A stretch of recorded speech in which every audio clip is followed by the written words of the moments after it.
전능하신 하나님, 주님께서 창조하신 신비로운 세계를 오늘도 우리의 눈으로 확인하며 감탄과 함께 새 날을 맞습니다.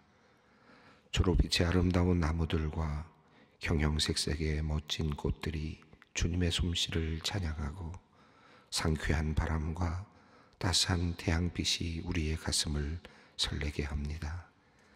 놀랍도록 정확한 자연의 질서와 경탄으로 이어지는 대자연의 신비를 바라보노라면 하나님의 위대하심과 완전하심을 노래하지 않을 수 없습니다.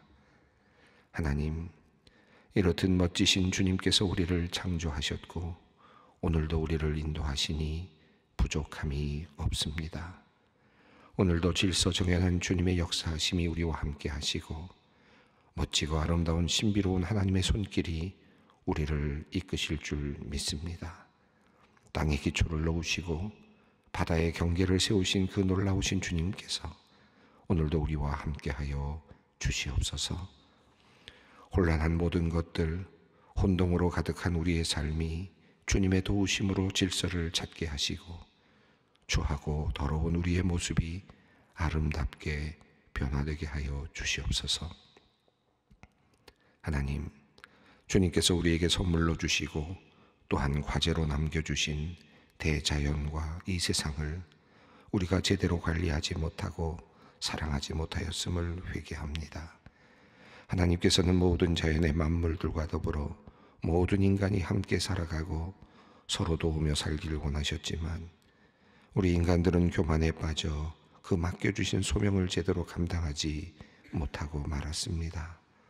그로 인해 하나님께서 청지기로 맡기셨던 이 땅의 아름다운 자연과 동식물들이 하나 둘 병들어가고 우리의 개인의 삶도 이 모양 저 모양의 죄로 잠식되어 망가져가고 있습니다. 은혜의 주님, 무지하고 교만했던 우리를 용서하여 주시옵소서. 이 아침 우리가 드렸던 찬송의 가사처럼 이 세상의 모든 죄를 씻기시는 우리 주 예수 그리스도의 보혈로 우리를 새롭게 하여 주시옵소서. 온 나라와 열방을 사랑하시는 하나님, 요즘 우리가 살아가는 이 세상은 주님께서 경고하셨던 세상의 끝날 속 징조의 모습처럼 전쟁과 기근과 지진 그리고 핍박이 끊이지 않고 있습니다. 지난 15일 수단에서 발생한 군부 간의 무력 충돌로 수많은 사람들이 죽고 다쳤습니다. 끔찍한 살인이 일어나고 폭행이 일어나고 있지만 우리는 아무런 역할을 하지 못하고 있습니다. 또한 1년이 넘도록 우크라이나 땅에서는 전쟁이 이어지고 있습니다. 타락한 인간의 부끄럽고 잔인한 모습을 우리는 이 세상의 곳곳에서 확인하고 있습니다. 주님, 우리의 처참한 현실을 불쌍히 여겨 주시옵소서. 우리 안에 가득한 증오와 분노를 주님의 보혈로 녹여주시고 속히 주님의 형상을 다시 회복케 하여 주시옵소서. 아버지 하나님, 오늘부터 1박 2일의 일정으로 진행되는 당회원 수련회를 위해 기도합니다. 소망의 목사님과 장로님들이 함께 모여 지혜를 나누고 마음을 합하고자 합니다. 이 시간을 통하여 우리 소망교회의 현안과 미래에 대한 심도 있는 나눔이 있게 하시고 서로 간에 깊은 사랑과 존중의 교제가 있게 하여 주시옵소서. 또한 무엇보다 교회를 위해 세워주신 귀한 리더십들 이오니 주님의 몸된 소망교회와 소망의 성도들 위해 함께 기도할 때 주님의 마음과 하나가 되는 귀한 자리가 되게 하여 주시옵소서. 소망교회를 들어 쓰시는 주님, 우리 교회가 악하고 혼탁한 시대에 방황한 이들에게 주의 선한 길을 보이는 교회가 되기 원합니다. 소망의 성도들이 주님의 은혜를 생생히 누리는 생명력 넘치는 신앙인이 되기를 원합니다. 삶이 고단하고 어려운 중에도 주님께서 베푸신 풍성한 사랑에 감사하며 또한 받은 사랑 넉넉하게 나누고 베풀게 하여 주셔서 주님의 사랑에 분명하게 응답하는 교회 되게 하여 주시옵소서. 주님께서 창조하신 세상의 아름다움을 회복해 나가며 주님을 기쁘시게 하는 그런 교회가 되게 하여 주시옵소서. 소망의 성도님들을 위해 기도합니다. 갑작스럽게 닥쳐온 삶의 문제로 걱정이 태산같이 밀려올 때에 주님의 은혜를 구하며 더욱 주님을 의지하려 하는 믿음의 성도들이 있습니다. 사람의 지혜와 능력을 의지하기에 앞서 능력의 주님께 무릎 꿇는 이들에게 가장 아름다운 길을 예비하여 주시고 적절할 때 문을 열어주시며 온전한 회복과 치유가 있게 하여 주시옵소서. 특별히 인생의 이 막을 준비하고 있는 분들을 위해 간구합니다. 익숙한 자리를 떠나 새로운 상황과 환경에 서신 분들을 주님 기억해 주시옵소서. 지금까지 지켜주신 주님께서 이제 새로운 인생의 길도 지키시고 보호하여 주실 줄 믿습니다. 모든 순간 주님께서 친히 함께 하시는 형통을 누리게 하시고 중요한 결정의 순간마다 주님께서 주시는 지혜로 바른 선택을 할 수 있게 하여 주시옵소서. 모든 상황 속에서 여호와를 통해 힘을 얻으며 일어서는 법을 배우게 하시고 하나님을 자랑하는 복된 자들로 서게 하여 주시옵소서. 지휘의 하나님, 오늘도 우리 주위 여러 질병으로 고통받는 소망의 성도들을 위하여 기도합니다. 내 이름을 경외하는 너희에게는 공의로운 해가 떠올라 치료하는 광선을 비추리라 하신 주님, 질병을 마주하고 고통 속에서 오직 주님의 이름 부르며 기도하는 모든 이들을 긍휼히 여겨 주시옵소서. 오직 믿음으로 낫기를 소원하며 주님의 도우심을 구할 때 주님께서 치료의 광선을 비추어 주시옵소서. 망막과 수정체가 가까워져 지난주 한쪽 눈 수술을 하고 오늘 반대쪽 백내장 수술을 하는 은퇴 권사님을 위해 기도합니다. 오늘도 주님께서 친히 함께 하셔서 모든 수술이 잘 진행되게 하시고 건강한 눈으로 회복되게 하여 주시옵소서. 이제 말씀의 자리로 나아갑니다. 주신 말씀으로 우리의 마음이 변화되게 하시고 또한 주신 말씀이 든든히 뿌리를 내려 삶으로 선한 열매가 맺히게 하여 주시옵소서. 우리 주 예수 그리스도의 이름으로 기도드립니다. 아멘. 오늘 우리에게 주시는 하나님의 말씀은 마가복음 12장 13절로 17절 말씀입니다. 마가복음 12장 13절로 17절 말씀 함께 봉독하겠습니다. 그들이 예수의 말씀을 책잡으려 하여 바리새인과 헤롯한 중에서 사람을 보내매 와서 이르되 선생님이여 우리가 아노니 당신은 참되시고 아무도 꺼리는 일이 없으시니 이는 사람을 외모로 보지 않고 오직 진리로서 하나님의 도를 가르치심이니이다. 가이사에게 세금을 바치는 것이 옳으니까 옳지 아니하니까 우리가 바치리이까 말리이까 한데 예수께서 그 외식함을 아시고 이르시되 어찌하여 나를 시험하느냐 데나리온 하나를 가져다가 내게 보이라 하시니 가져왔거늘 예수께서 이르시되 이 형상과 이 글이 누구의 것이냐 이르되 가이사의 것이니이다. 이에 예수께서 이르시되 가이사의 것은 가이사에게 하나님의 것은 하나님께 바치라 하시니 그들이 예수께 대하여 매우 놀랍게 여기더라. 아멘. 예수님께서 예루살렘으로 이제 올라가셔서 이제 마지막 시간들을 보내시는 중에 사람들이 오게 되고 또 그들과 대화하는 장면이 계속 이어지는데요. 이 마가복음에는 여러 부류의 사람들이 예수님을 찾아오게 되고 또 예수님을 어떻게든지 책잡으려고 하는 시도를 하는 것을 우리가 보게 됩니다. 우리가 앞서 대제사장 그리고 서기관들 그리고 또 장로들이 왔습니다. 산헤드린 공의회 회원들이라고 보여지는데 그 사람들이 와서 성전에 대하여 네가 무슨 권위로 이런 일을 행하였느냐, 예수님께서 성전에 올라가셔서 장사하는 사람들을 내어 쫓으셨던 그 사건을 상기하면서 이 사람들이 예수님께 찾아와서 네가 무슨 권위로 그런 일을 했느냐라고 물었습니다. 이것이 첫 번째 이제 하나 도전이었다고 할 수 있겠는데요. 오늘 본문 말씀은 이제 또 조금 다른 부류의 사람들이 왔는데 바리새인과 헤롯 당 사람들이 함께 왔습니다. 또 이어지는 또 다음 이야기 속에는 또 사두개인들이 이제 예수님을 찾아오는데 이 모든 사람들은 한결같이 예수님께 진정한 배움을 얻기를 원해서가 아니고 깨우침을 얻기 위해서가 아니라 자신의 생각이 가득 차 있는 사람들이었고 그리고 예수님을 정죄하고 또 예수님을 어떻게든지 끌어내리려고 하는 그리고 예수님을 통해서 죄목을 찾으려고 하는 그런 사람들이었습니다. 예수님의 허점을 찾으려고 하는 그런 부류의 사람들이었습니다. 오늘도 이 예루살렘 이제 성 안에서, 성전 예루살렘 성 안에서 벌어지고 있는 이 이야기 속에서 두 부류의 사람들이 예수님을 찾아와서 예수님을 어떻게든지 공격하고 또 예수님의 허점을 찾아보려고 노력을 합니다. 또 예수님께서는 그러한 그들의 도전에 응답하시고 또 진리를 보여주고 계십니다. 자, 오늘 말씀은 바리새인들과 헤롯 땅 사람들이 이제 예수님을 찾아오는 내용입니다. 13절 말씀 함께 읽겠습니다. 그들이 예수의 말씀을 책잡으려 하여 바리새인과 헤롯 땅 중에서 사람을 보내매. 여기서 그들이라고 하는 이 표현이 있는데요. 여기 그들이 누굴까? 조금 막연하긴 합니다만은 앞에 나와 있는 이야기들의 흐름을 본다면 대제사장들과 서기관들과 장로들 이렇게 이해하는 것이 가장 1차적으로 순조로 아주 평범하게 우리가 이해할 수 있는 가장 적절한 이해일 것 같습니다. 그러니까 이미 산헤드린 공의회 사람들이라고 볼 수 있는 그 그룹의 사람들이 대제사장과 서기관들과 그리고 장로들이 이미 예수님을 끊임없이 지금 공격하려고 하고 있고 어떻게든지 허점을 찾으려고 하고 있고 자신들이 예수님을 이제 정죄하고 죽일 때 어느 정도 군중들로부터 어떤 동의를 얻으려고 하는 또 그들로부터 호응을 받으려고 하는 그런 시도들을 계속해서 이제 하고 있습니다. 그래서 그들이라고 되어 있는데 그들이 아마 그 하나의 주체이겠습니다. 그들이 이제 또 다른 부류의 사람들을 보내서 예수님을 이제 시험을 하는 것입니다.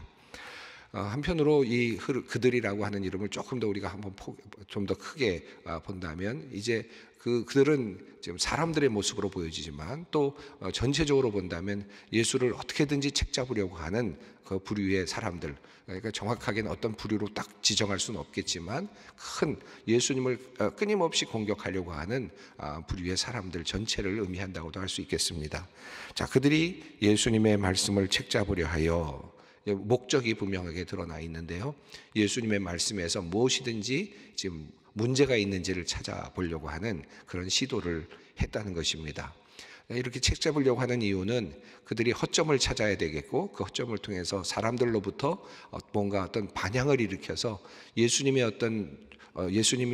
잡혀 들어가거나 예수님을 공격할 때 많은 군중들이 예수를 외면하도록 만들려고 하는, 적어도 한 부류가 호응을 하더라도 적어도 예수를 반대하는 부류가 생겨날 수 있도록 하려고 하는 그런 시도라고 할 수 있겠습니다.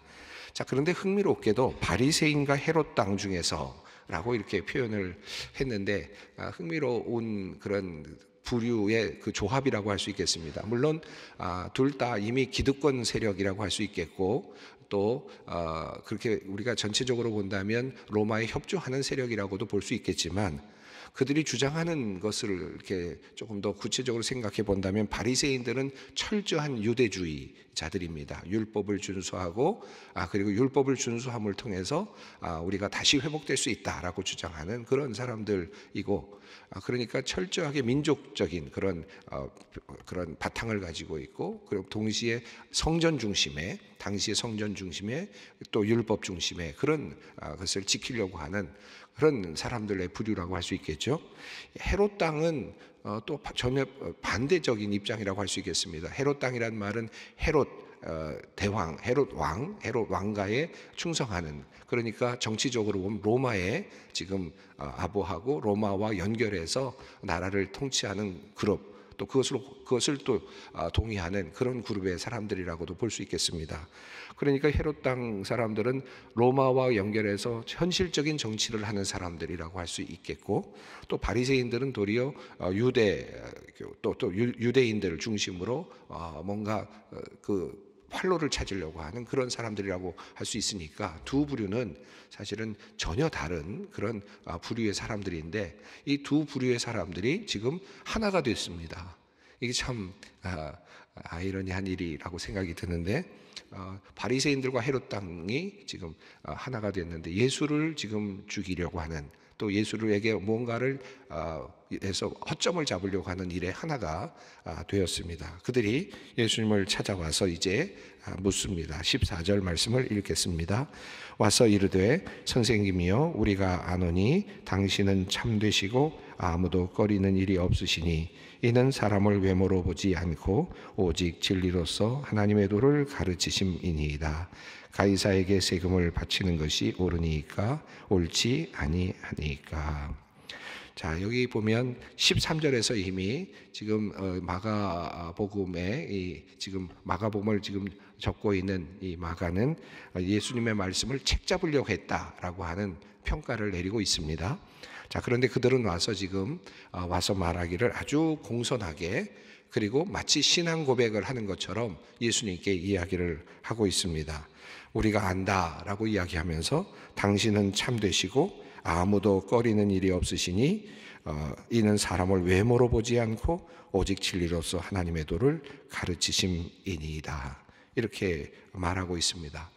이 고백은 어찌 보면 이것만 따로 떼어서 본다면 가장 좋은 멋진 예수님을 향한 고백이라고 할 수도 있겠죠. 멋진 고백을 하고 있습니다.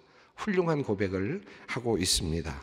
자, 그런데 사실 이 고백의 그 근저에는 속에는 지금 예수님을 공격하려고 하는 의도가 담겨 있는 고백입니다. 그러니까 이게 요대로 딱 뜯어내서 이 부분만 딱 뽑아내서 우리의 고백으로 만들면 참 좋겠는데 이것이 이 본문 안에서 이 자리 안에서는 이 이야기가 사실은 예수님을 지금 도리어 적대시하고 있는 사람들의 그런 지금 고백이라고 하는 것이죠. 흥미로운 표현이 나오는데 안다라고 하는 지금 표현이 나옵니다. 이 에이도라는 표현이 많이 나오는 성경에 많이 나오는 표현이어서 따로 그것을 따로 이렇게 구별해서 이야기하기는 쉽지는 않지만 그러나 여기 보면 우리가 안다. 분명히 안다라고 이야기를 했습니다. 그러니까 신앙의 고백이지 않습니까? 분명히 지금 이 바리새인과 헤롯 당원들은 우리가 알고 있다. 당신이 이런 사람이라는 것을 알고 있다라고 말하면서 참되다 당신은. 그리고 아무도 꺼리는 일이 없고 사람을 외모로 보지 않고 하나님의 도를 가르치고 있다. 외모로 보지 않는다라고 그렇게 말하고 있습니다. 자, 재미있지 않습니까? 여러분 지금 그들은 지금 거짓말을 하고 있습니다. 외형적으로는 지금 예수님께 와서 아부를 하고 있고 신앙의 고백을 하고 있습니다. 자, 그런데 그의 속은 지금 어떻습니까? 그들의 속은 예수님을 어떻게든지 모함하고 책망을 잡으려고 책을 잡으려고 하는 의도를 숨기고 있습니다. 그리고는 지금 예수님께 와서 말하기를 우리가 압니다. 당신은 외모로 사람을 보지 않고, 이 말은 뭡니까? 내면을 본다는 뜻이고 중심을 본다는 얘기고 꿰뚫어 본다는 얘기고 그리고 하나님의 도를 바르게 증언하시는 분이시다 라고 고백을 하고 있습니다. 그러니까 그들의 고백, 그들의 지금 가짜 고백을 지금 하고 있는데 거기에 외모로 보지 않는다라고 말하는데 지금 예수님에게 지금 그들의 마음이 들켰겠습니까? 안 들켰겠습니까? 들킨 거 아니겠습니까? 외모로 보지 않는다고 스스로 고백을 하고 있는데 그 자체가 외식입니다. 그 자체가 지금 거짓이다. 멋진 고백을 했는데 얼마나 멋진 고백을 합니까? 그런데 그 속은 지금 거짓말이라는 거예요. 이 바리새인들과 헤롯 당의 이 모순, 그들의 이미 이 말 속에 숨겨져 있는 모순을 우리는 보게 되죠. 우리가 잘 압니다. 우리가 고백합니다. 당신은 외모로 사람을 보지 않습니다. 그리고 자기는 이미 외모로 뭔가를 치장하고 속은 지금 다른 의도를 가지고 있다. 이게 이 신앙을 갖고 있는 사람의 지금 모습이고 예수님을 지금 고백한다고 하는 그런 사람의 모습이다. 한번 생각을 해봅니다. 우리가 신앙생활을 하면서도 종종 이런 일들이 참 많이 있는 것 같아요. 우리가 많이 고백하지 않습니까? 하나님께서는 외모로 사람을 보지 않으신다. 그리고 하나님은 중심을 보신다 라고 이야기를 합니다. 그런데 속은 다른 생각이 있습니다.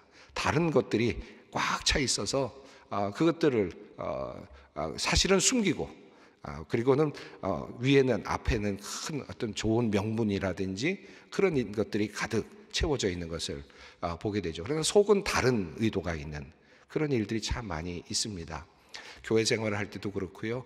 또 교회에서 여러 가지 일들이 일어날 때도 그런 일들이 참 많이 있습니다. 명분은 좋은데 때로는 뭐 교회에서 어떤 이런저런 일들을 하게 될 때도 그런데요, 어떤 일들을 할 때 우리가 좋은 마음을 모아서 함께 하려고 할 때 이게 참 좋은데, 그런데 명분은 다르게 내놓는데 속은 지금 다른 의도를 가지고 그렇게 또 일들을 또 이렇게 잘 되지 않게 되는 그런 일들이 종종 일어나곤 합니다. 예, 이 본문을 우리가 좀 더 깊이 생각해 보면서 우리가 신앙생활하면서 정말 내가 하나님께서 나의 중심을 보고 계시다라고 정말 믿고 우리가 이런 이야기를 하는지, 또 이런 주장을 하는지, 또는 이런 행동을 하는지 하는 것들을 한번 좀 더 생각해 보았으면 좋겠습니다. 바리새인과 이 헤롯 땅 사람들은 지금 정말 모순적인 지금 삶의 태도를 가지고 예수님께 나왔습니다. 자, 15절 말씀을 보겠습니다. 우리가 바치리이까 말리이까 한데 예수께서 그 외식함을 아시고 이르시되 어찌하여 나를 시험하느냐, 데나리온 하나를 가져다가 내게 보이라 하시니. 자, 예수님께서 여기 보시면은 예수께서 그 외식함을 아시고, 여기도 에이도가 나오는데요. 자, 그들이 지금 알았다라고 표현하는 게 14절에 나왔죠. 우리가 압니다, 예수님을 압니다 라고 말했지만 실제적으로 예수님을 몰란 거죠. 왜냐하면 예수님이 중심을 보십니다 라고 말은 했지만 그들은 지금 그것을 믿지 않고 있는 거거든요. 제대로 알지 못한 거거든요. 자, 그런데 예수님은 이미 보셨습니다. 그 속을 보시고 아셨습니다. 그들은 지금 외식하고 있습니다. 겉과 속이 다릅니다. 그리고 결국 이제 예수님께서는 어찌하여 나를 시험하느냐, 데나리온 하나를 가져다가 내게 보이라 라고 이렇게 예수님께서 말씀하십니다. 주님은 외식함을 알고 계시는데 자신은 지금 스스로가 자신의 외식함을 인지하지 못하고 있는 지금 바리새인과 헤롯 땅 사람들이라고 할 수 있겠습니다. 자, 그리고 데나리온 하나를 이제 가져오라고 말씀하십니다. 이 데나리온은 당시에 사람들이 일하는 하루의 일당에 해당되는 그런 액수라고 하지 않습니까? 데나리온 하나를 가져오라고 했습니다. 당시에 아마 AD 14년부터 37년 정도까지 통치하는 티베리우스 카이사르라고 하는 그분의 그 사람의 얼굴이 들어있는 그런 동전이 당시 통용이 되고 있었던 것 같습니다. 자, 그 동전을 이제 가져오라고 한 것이죠. 자, 그래서 16절입니다. 함께 읽겠습니다. 가져왔거늘 예수께서 이르시되 이 형상과 이 글이 누구의 것이냐, 이르되 가이사의 것이니이다. 예, 그 안에는 지금 이게 누구의 것이냐, 가이사의 것이다 라고 말합니다. 그때 예수님께서 답을 하셨습니다. 17절입니다. 이 예수께서 이르시되 가이사의 것은 가이사에게, 하나님의 것은 하나님께 바치라 하시니 그들이 예수께 대하여 매우 놀랍게 여기더라. 가이사의 것은 가이사에게, 하나님의 것은 하나님께 바치라. 이 말씀은 정말 아주 평범한 말씀 같고 아주 단순한 말씀 같은데 오고 오는 세대 사람들에게 아주 놀라운 말씀으로 여겨졌고요. 또 많은 사람들이 이 말씀에서 영감을 받고 자신의 삶의 자리를 찾곤 했습니다. 하나님 나라의 구성원들이 이 세상 속에서 이 가이사의 지배하는 이 나라 속에서 구성원으로 살아갑니다. 자, 하나님 나라의 백성으로 지금 새롭게 출발하고 있는 이 사람들, 진정 주님의 백성들. 그런데 이 백성들은 어디에 살고 있느냐? 가이사의 지배 아래 살고 있습니다. 이 세상의 지배 아래 살고 있습니다. 자, 그럴 때 우리는 어떻게 살아가야 되는가? 어떤 방식으로 살아야 되는가? 하는 것에 대한 매우 중요한 지침이죠. 아주 단순합니다. 가이사의 것은 가이사에게, 그리고 하나님의 것은 하나님에게 바쳐라. 이 말씀을 여러분은 정말 다양한 방식으로 이해할 수 있고요. 또 여러분께서 스스로 여러분의 삶에 적용하실 수 있다고 생각합니다. 자, 여러분이 가지고 있는 모든 돈들, 또 재물들, 이것들은 다 세상의 것들일 수도 있겠죠. 자, 만약에 우리가 생각한다면 이 모든 것들은 다 결국은 세상의 것이고 우리는 그것을 가지고 가지 못합니다. 이것은 가이사의 것일 수도 있습니다. 이 세상에 우리가 가지고 있는 권력들, 힘들, 라이센스 같은 것들, 이 모든 것들은 다 이 세상이 여러분에게 주었고 또 여러분이 세상에서 얻은 것들이죠. 그런 면에서 본다면 다 세상의 것들입니다. 결국은 세상에 속해 있고 세상에서 여러분은 다른 곳으로 옮길 수 없는, 그것을 다른 곳으로 옮겨낼 수 없는 그런 것들입니다. 하나님의 것은 무엇이겠습니까? 여러분 한번 생각해 보십시오. 하나님에게 속한 게 뭐겠습니까? 여러분 자신이죠. 사실 우리 자신이기도 합니다. 나는 하나님에게 속해 있죠. 이미 하나님께서 나를 인치시고 나를 구원해 주시고 나의 것이라고 말씀하셨으니까 나는 하나님의 것입니다. 자, 그러니까 내가 누구인가? 하나님께서 원하시는 것은, 진정 하나님께서 원하시는 것은 나를 원하시는 것이죠. 그렇게 우리가 묵상할 수 있겠습니다. 그 외에도 이 가이사의 것은 가이사에게, 그리고 하나님의 것은 하나님에게라고 하는 이 말씀은 우리에게 많은 영감을 줍니다. 여러분의 회사에서 회사 일을 하실 때도 마찬가지고, 세금의 문제를 가지고 고민하실 때도 마찬가지고, 또 여러분의 삶 속에서 살아갈 때 이 말씀을, 여러분의 삶 속에서 이 말씀이 무슨 말씀일까? 무엇이 하나님의 것이고 무엇이 가이사의 것일까? 늘 묵상하고 생각하고 또 판단하고 그리고 결단하고 하는 것이 우리에게 꼭 필요하다고 생각합니다. 이 말씀을 읽으면서 재미있는 흐름이 하나 나오는데, 지금 바리새인과 헤롯 당은요, 알려달라고 말하면서 가이사에게 세금을 바치는 게 옳으냐 아니냐 이런 걸 가지고 지금 따지고 있습니다. 그런데 예수님께서는 가이사의 것은 가이사에게 바치고 그리고 하나님의 것은 하나님께 바쳐라 라고 말씀을 하시잖아요. 그리고 물론 이제 다음에도 또 다른 논쟁이 있습니다. 그런데 다음에 우리가 나오겠습니다만 12장 마지막 부분에 가면 한 과부가 2렙돈을 성전에 올라와서 넣는 그런 모습이 나옵니다. 그리고 예수님께서 그를 칭찬하셔요. 그리고 그가 모든 것을 넣었다. 그리고 어느 사람보다 많이 넣었다 라고 칭찬을 하십니다. 저는 그 뒤에 나오는 말씀과 오늘 이 본문 말씀이 상당히 연결되면서 의미 있게 전달되고 있다고 생각합니다. 지금 어떤 사람은 와서 무엇이 옳습니까? 어떤 것이 바른 것입니까? 따지듯이 묻는데 실제적으로는 알고 싶은 게 아니라 예수님을 폄하하고 그리고 다른 목적을 가지고 나와서 토론의 장에서 그냥 활용만 하고 있는 것입니다. 우리가 종종 그럴 때가 있습니다. 우리 헌금을 사용할 때 헌금을 어디다 사용하는 게 좋으냐, 이렇게 되는 게 좋으냐, 저렇게 하는 게 좋으냐, 어떻게 이런 헌금을 이렇게 사용할 수 있느냐, 논쟁거리들이 종종 일어날 때가 있습니다. 그런데 그런 논쟁의 자리가 한쪽에 있다면 누군가는 조용하게 나가서 자신의 것 하나님께 바치고 가난한 중에도 주님께 올려드리는 제물을 드리는 그런 가난한 과부가 있다는 것이죠. 주님께서는 그걸 보고 계신다. 그걸 알고 계신다. 이게 더 중요하다고 할 수 있겠습니다. 지금 그들은 예수를 책잡기 위해서 지금 안간히 힘을 쓰고 있습니다. 세금의 문제 이런 것들을 가지고 나와서 지금 예수님을 공격하고 있지만 그들은 정말 알고자 하지는 않고 있습니다. 정말 듣고자 하고 있지 않고 그들은 자신의 삶의 모든 문제를 해결하고자 하지 않습니다. 그들은 지금 예수를 죽이려고 하는 것이죠. 그러나 한 사람, 뒤에 나오는 한 과부는 자신의 것을 온전히 넣으면서 하나님을 섬기고 있습니다. 자, 어떤 모습으로 우리가 신앙생활 할 것인가 한번 다시 깊이 생각할 수 있는 오늘 이 아침이 되었으면 좋겠습니다. 함께 기도하겠습니다.